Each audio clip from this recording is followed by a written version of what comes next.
Hi, I'm Cindy Cloward with Riley Blake Designs, and we are ready for the next sew-along with Lori Holt. So welcome, Lori. Hi, Cindy. I'm excited about the sew-along because it's all about florals, and it's Granny Chic fabric. That's right. And it's the Granny's Garden quilt. That's right. So let's talk about the flower, the inspiration behind all the designs. I mean, look at the waterfall of colors in this. Yeah, well, it's no secret that I like a lot of color in my fabric collections. And this collection was inspired by my grandma and her sisters and their homes and how they decorated them. And of course, it's all the floral on the china, on the curtains, on the aprons, on the sheets, just everything. And I love this floral, very, you do the vintage floral, but a little updated. So let's look at some of the prints. These ones are not actually in the quilt, but they're such great companions to all the prints. I had to show them to you because this was inspired by handkerchiefs. Yeah, I thought this would be really fun to do like a tied quilt. We did a lot of those, in the day besides just hand quilting. Yeah, let's undo it and show it a little bit. So you've got your vintage handkerchiefs. They're just a little bit smaller, and that would make it a perfect tied quilt because you have all your corners. So that would be really easy to do. It'd be fun to do a little doll quilt with also, but I'm going to piece mine together. Like it's pretty easy to seam up together like you would wallpaper or something. Mm-hmm. And I'm going to do it a big quilt for my bed. Oh, that's going to be beautiful. Now this is another print that we love because it's just a lot of great florals on there, but I love the pattern on that. It's almost... Yeah, this one has all of the colors in the collection all together in one print. And that just comes in one colorway for each of those.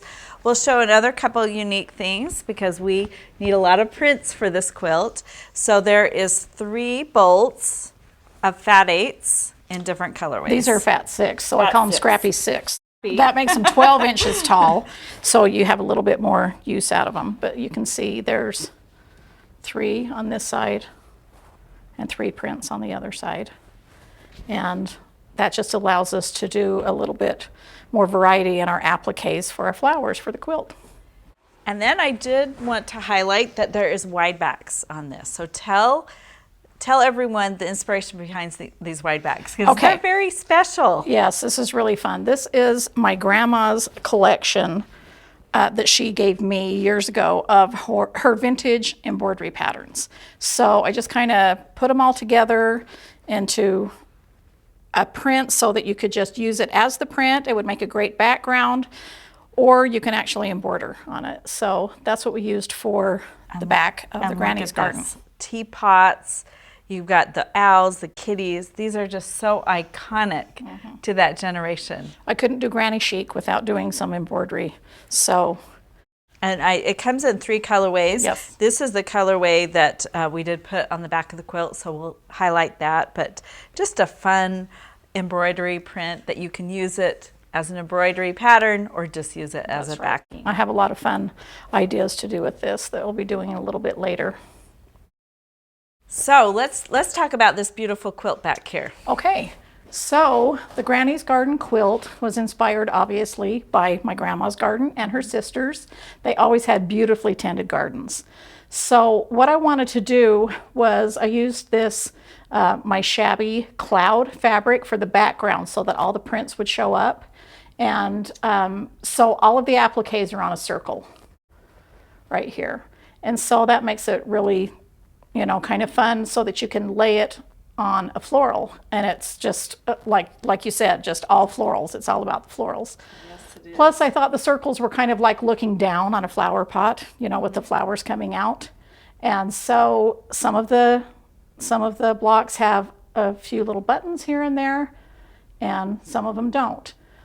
Also, another thing that these blocks have in common is I've used the same print, the same fabric, which is holly. Solid. Yeah, solid for the stems. And so it's a pretty fun quilt to do because you're just playing with the flowers. Then you applique the circles onto your squares, and then you just sew your squares together. And then we'll be doing the applique border as well, which is not as hard as it might look. I promise, it's really not hard. And it's just so fun because it's like you're creating each flower. I got to work on this quilt. A lot of people did. And it's just so fun to make each of the flowers and see how they come along. I did want to show the backing of the quilt. So that's just one of the white backs. And I love the color with this. So let's talk about the first block. Okay, so this is block 1 right here. And it's all ready to be appliqued. And I love how you use hearts for the petals. That's so cute. it just takes 3 Sew Simple shapes for this block. And let's go through all the things that are needed to make this quilt. The first thing you'll need is the Sew Along Guide, which is on the Riley Blake Designs website. Download the guide, and this is really handy how you have it. Yeah, what the Sew Along Guide is so you have all of the cutting for each piece of fabric. If you want to cut ahead, you don't have to cut ahead, but you can. On this page, it tells you the schedule of what blocks we'll be doing and all of the supplies we need, and then it goes into the fabrics of what to cut from each fabric and then where that piece of fabric goes in each block. So you could get design boards, and if you don't happen to have 42 design boards, because that's how many blocks there are, then you can just use Ziploc baggies and just label them with a Sharpie. And then as you're cutting, if it says, okay, this goes in block 32, put it in your 32 label bag. By the time you finish cutting, you have all of your blocks all kitted and ready to go. And then it shows you all the blocks. Yes, layout. there's instructions on sewing the quilt together at the end. But of course, I'll go over that on my blog as well. I love that you have note pages, just an extra bonus. Yes, we always need to take notes. I do. And then this Granny Chic, just extras. Yeah, I designed some clip art so that, you could maybe decorate your binder or just use as, tags for your friends, or quilt shops could use them when they're doing kits with Granny Chic fabric. So like here's a little bookmark I did. And so just a nice extra to have. Made tags like this, see? And glued them on. So these are just pre-made tags that you can buy like at the craft store. And then I just cut out the pieces and just glued them on there. And they're ready to go. And you also use a little of your rickrack. Yeah, this is the small vintage trim, so. Very good. So once that's downloaded, you've got that organized. These are some of the other supplies that you'll need. You're going to need lots of your sew-in interfacing. So you're going to also need your bias tape maker. And this is the smallest size, right? Yeah, that's the 1/4 inch size, and that's all the stems are going to be the same size. Daily glue. You have your turning tool by Cloward. You also, this is probably almost a must to have. It is, it's because very we handy. Used all 4 of those sizes several times. So the quilt. circle rulers, if you've purchased these in the past, pull them back out because you're going to use them all. These are a great tool to have, not only for this, but just to have in your as supplies in your sewing room. Of course, you need the Granny's Garden Sew Simple shapes. And it has all the simple shapes, including that scalloped border. Yes. So that's important to have. There's an extra piece in there too that we'll be doing a fun little surprise project at the end of the sew along. Oh, good. So Granny Chic thread from Aurifil. Now the buttons. Now this time you can get out your old jar buttons, but we have created just a little pack of buttons just for Granny Chic. And you can put buttons wherever you want on this quilt. That's right. And I'll show you every week where I'm putting buttons on each block. Your trim up rulers, again, these are one of my favorite things that Lori has designed to trim up your blocks right before you're ready to assemble your quilt. So I think this is kind of another must have and really nice to have in your sewing room. This is the room 10 and a half inch supplies. size, and that's what our blocks are going to finish at 10 inches. So we're going to trim them up at 10 and a half. And then you can never have too many of these. No, I have a lot of these, as I mentioned before, but most people don't have 42. Most I mean, people you can, don't have but 42, but it would be nice to have. That's at least right. Grab a handful. Well, I just use them to cut all of my blocks out, and then I just stack them up, and I have them in a big stack, and then I take them to my machine and just go to one by town. one. Yeah. Okay, let's talk about the first block. Okay, so this one It really just takes 3 of the So Simple shapes. So first you need your circle. That's the largest circle ruler, which is a 9-inch circle. And I talked about that on my blog a couple of weeks ago, so on the Be Prepared post. And they're all the same. You need 42 of them. You can see how the interfacing is on the back. So for the leaves, we use 2 of the I-6. For the petals or the hearts, 6 of the I-14. And then for the cute little center circle, we use 1 of the I-21. Now it tells you in the guide how many you need and what size to cut your fabrics and everything like that, but I just wanted to go over it so that, you know, so that you're understanding. So the first thing that you do is you take your interfacing and you just simply lay that on there, take a pencil and trace around it.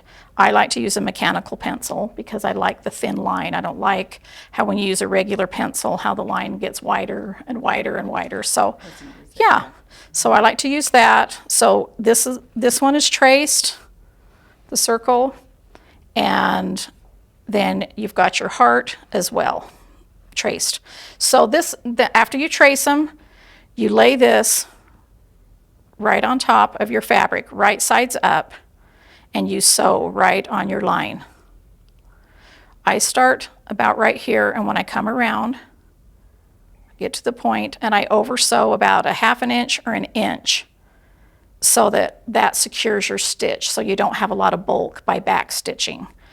And you know, that's just, and then I just feed another piece into the machine. So I'm just constantly clotheslining it through, and it makes for, you know, fast sewing. You can do all 6 petals, you know, really easily. So I use a regular stitch length. You can find if you're having problems or you're worried about it, you can maybe shorten your stitch length a little bit if you want to, but I wouldn't make it too tiny because you don't want to gather your pieces, and you don't want to make it too long because that would gather them as well. So after you're doing that, remember just right sides up with your stitching line up. You just place it on there, sew around, and then you just trim around it by about a 1/4 inch. Do you want to trim that one up? Happy to. I'll just use these little scissors to trim this little circle.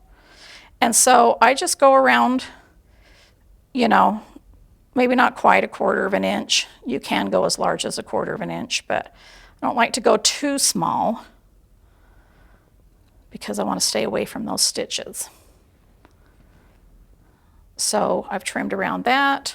Then you do Want to trim the leaf. You're going to clip your little. Yes, while you're trimming the leaf, I'll show you, this is the only piece that has an area that you need to clip. The other pieces are all outer curves, so you never need to clip anything like that. But the heart right here, if you do not clip from here down to here, which is the little cleavage area or the little Y area, it will not lay flat when you turn it. So you simply take a pair of scissors and don't cut like this. You just take one snip right to that line. Not into the thread, obviously not past the thread, but just right there. Then you can pinch your piece apart right here, or you can use a little seam ripper, but I kind of pinch it apart so I'm only getting the interfacing. And then I cut a little X or just a little slit so that I can, you know, turn it right side out. So it just kind of looks like that.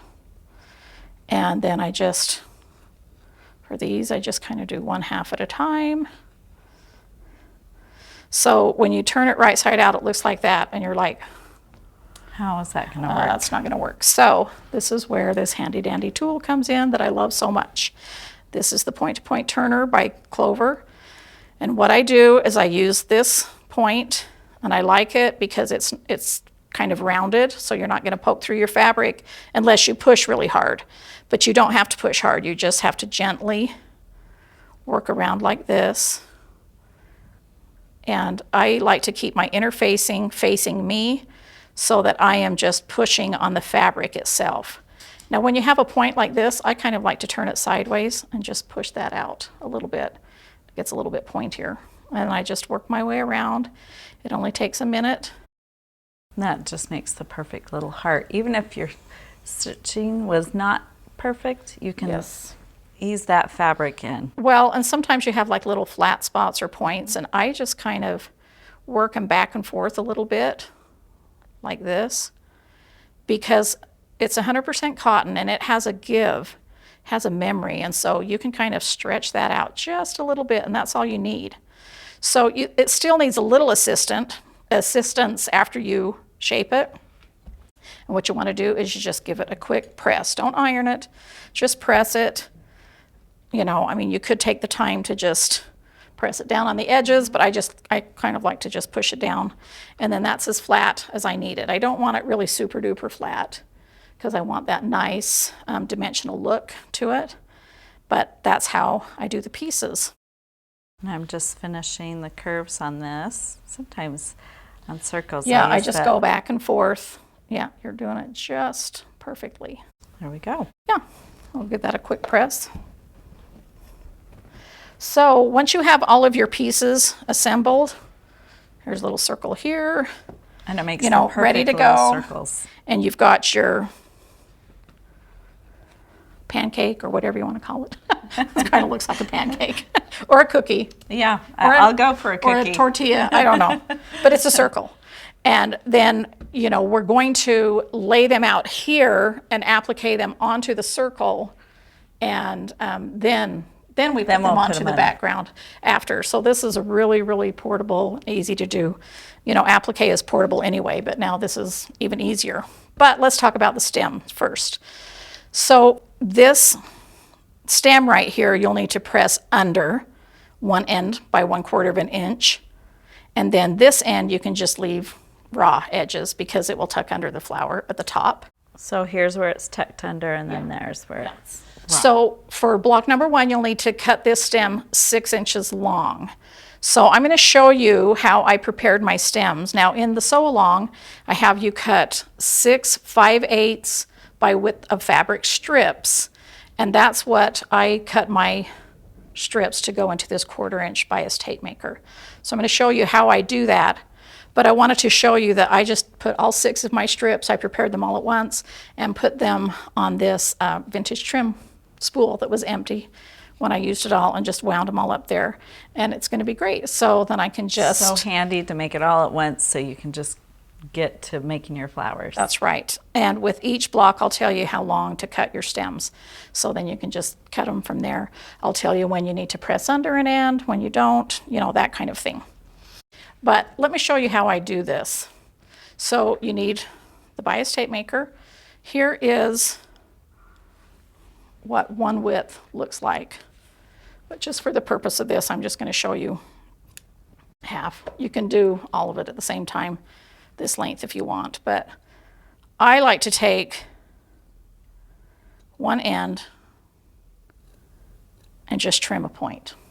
Okay? And then in here, in this cute little spray bottle, it is some starch as well. It's water and starch, so it's not full on starch, but I like to just kind of mist it here, and especially that point. I kind of like to get it wet right here. And then I put that down there and then let that tip kind of dry, and the starch makes it stiff, and so that's easier to start. But I want this kind of, you know, damp a little bit. So then I start right there and I just put it in the top. You can use a pin, whatever, to pull that point up. Now when you get that point out, pull it out to about there, then you want to take a nice hot iron. No steam, because if you use steam, you're going to take the starch out of your, you know, out of what you just put in your strips. So you want to start that way, and you just start pressing. Now notice that this is turned up instead of this way, like most people do it. I like to do it this way because I like to press on top of my stems so that I'm pressing out that little fold that wants to happen as you're going along. So I just follow along. This is still wet from the starch, and I just follow real close. I don't touch the iron to the metal part, or else I'll burn myself. And then I just kind of pull it down as I need to. At home I have a longer ironing surface, so you know, you can do it along the whole length of your ironing board or whatever. So, but with this little starch in there, it helps it keep its, shape so that it doesn't make it too stiff. You can still applique it. And then I usually just let it lie there and cool.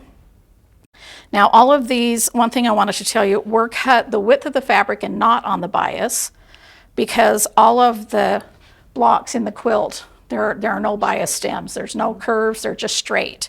So, you could, for another project, it doesn't hurt to make a straight stem out of a curve, but if you need to make a curved stem, you can't make it out of a straight one. So, but for this quilt, we just need straight cuts, and then I just take this, wind them around, we're ready to go, and cut 6 inches off for the first block. And then how I lay it out is I have my little circle here. You can take your circle and press it in half, give it a quick press, or let me fold it this way with the fabric out so that I'm not pressing on the interfacing. So you can press that in half, and that gives you a nice little guideline. Nice center. Yeah, so that you know where to put your stem. So the first thing I'm going to do is put my stem down. And this is where I use my applique pins. These are my pretty pins, applique pins, and the Sue glue right here, which I love so much. So I do not put the glue on my stem, I put it here. So on the fabric, and I want about 1/4 of an inch up. And I'm just putting a few drops out, like I don't put a whole line up there. And then I'm going to lay that directly on there, trying to keep the glue in the center, because I still have to, needle this on both sides, and so I don't want glue coming out. You can go through the glue, but it's just harder to. One thing I love about this glue is it is repositionable. It's water soluble. You can pull it off, but it does not just fall off. But if you want it, so it stays sturdy. But if you've made a mistake, you can pull it off. So I really like that. So I've got my stem first, and then I just take my petals, and you can see right here that there's 2 hearts. The center goes like this. So if you lay, just kind of mirror image each other. yeah, and they kind of go all the way up to the top, about 1/4 of an inch as well. So once you just start, and they almost just touch each other. And I just think this is the sweetest little block. Thank you. I never get tired of designing flower blocks. It's just, I could just do flower blocks all the time. There is a little bit of a space between these two, just to kind of show the stem. Once you've got those in place, this is where the pins come in. I pin them down to where I like them, usually just put, 1 or 2 pins in each one. And that's what's so nice about the design board, because it can handle Yes, of course. pins. Yes, obviously I have to put it on the design board. I don't want to, I'm not going to be able to pin through my table, and you don't want to do this on your lap without a design board, because you don't want to pin your legs. So I pin them where I want them, and I like how that looks. So then I take my glue and I just lift up right here and just daub a little bit of glue on there. And so I'll go around and do that on all of them. And then the last one I do, obviously, is, I look at it, make sure that's centered. Sometimes this can fool your eye. You can think, oh, that's centered. But a lot of times I'll just take a little ruler and just measure from here to here, make sure that it's in the center there, that kind of thing. And then I do the same thing with that. This is small enough that you really can just put that directly onto the piece. Put that in there. And, you can stick a pin in before, after, whatever you want to do. But once it's all glue basted like that, then I let it dry for, 10 minutes. The glue dries pretty fast. Let it dry for 10 minutes or so. Then I remove all my pins. And I usually will use the ruler that's the same size as what I'm doing, because I have it, on hand. I'll just set a ruler on top of it so that it will dry, nice and flat. If it's big and a big block and has a lot of applique, then I'll take something that's, heavy and lay on top of it. and just let them dry. And I just kind of stack my design boards and I'm ready to go. And you do your leaves at the same time? Yes, yes. Everything all I at didn't once. do those right now, just, so that this video wasn't taking forever for you. But yeah, obviously you just, Do they're them all really, at the same time. and that's the freedom of these. You can make them go like this, down if you want. You can bring them up, just however you want to do it. Okay? And now you're going to show us how to applique a little That's bit. right. Okay, so now I've got my needle threaded with one single strand, and I always want to use a thread that matches the fabric. So you want to match the applique and not the background. So that way you can sink your stitches in and they won't show. So let me show you how I do a knot. I put it right there, wrap around 3 times, approximately. 3 times for this is pretty good. And then I kind of pinch that between my fingers, push my needle up while holding it, and then I've got a knot in there. Okay, and that's how I usually start my applique. But I like to start at the top, like underneath an applique to hide my knot. So what I'll do is I'll come up and go just in the interfacing to come, and then come out right on the side there. That's where I like my first stitch to be. So I just pull that up all the way, and then I can tuck that long tail in. I did leave quite a long tail, but you can either trim it off or tuck it in. So now I've got my thread out of the side there, and I'm going to go right directly into the back. I'm not going to go up here or back here. I'm going to go right directly, so there's just a tiny little straight stitch from here to the back. I'm going to go into the background, and then I'm going to travel across the back. I'm going to travel across the back and come back out this side piece, setting up for my next stitch. And then I just kind of set it with my pinky a little bit and go straight back in and come up and take a bite out of the fabric. I'm going about 1/8 of an inch. With this interfacing in here, you really don't need to do your stitches, close together like you would with needle turn. But this is the traditional needle turn stitch that I always do when I'm doing needle turn. But since the edges are already turned under, it's just very nice and relaxing, and I'm just coming up. And you can stitch as slow or as fast as you want to. I'm stitching this very slowly so you can see my stitches, but it actually ends up being a pretty quick stitch. And all you're doing is just turning. As when you're doing a curved piece like this, you just turn it like this to set up for the next stitch. So this is what my back is looking like. See, I'm traveling, doing all my traveling there. And right there where you see those spaces is where I took the stitch up here.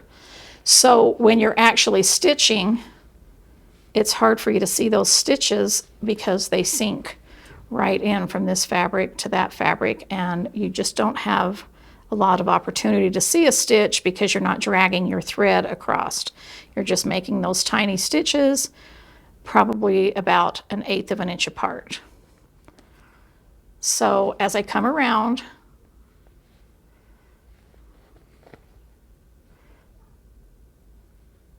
I just work around. I just wanted to show you how I stitch in that little cleavage area as we get to it,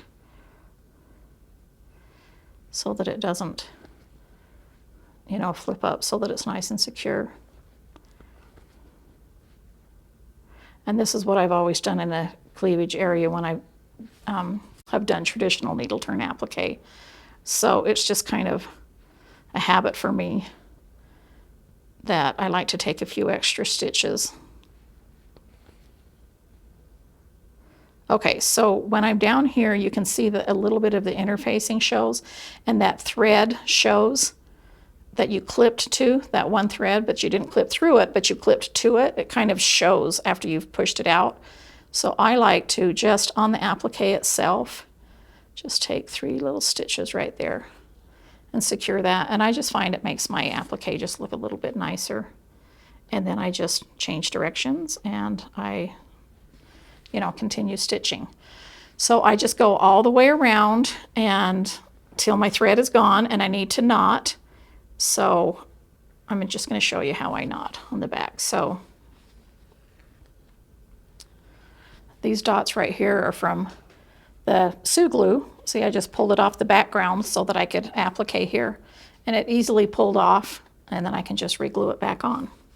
So pretend I'm ready to knot here. I just take a little stitch in the interfacing only, making sure I'm not coming through to the front, and I put my needle through the loop.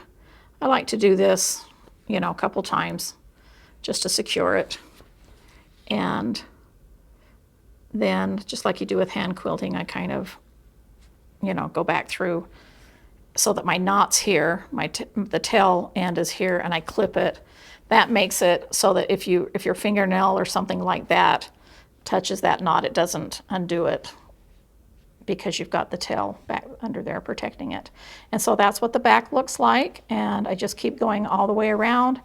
So I'll match my thread to this, match my thread to this, like I would start here at the stem, go around here, go around, continue all the way around to here with the green. Now that is your hand appliquing. Sometimes I'll machine applique and I'll just do the same thing, and I will just do a tiny zigzag stitch with the matching thread in the top of the machine, but in the bobbin you can just use like off-white or something. You don't need to keep changing your bobbin thread. So I would just, on the machine, just stitch around here, go around. You can do the buttonhole stitch if you want. I just like to use a tiny, tiny little zigzag that I'm just barely biting into it. And that looks nice as well if you want to machine applique instead of hand applique. And that's how I do it. And now you know Lori's method of applique. You're ready to make the first quilt block. So join us August 26th on Lori's blog as we sew week to week to make the Granny's Garden quilt. See you there.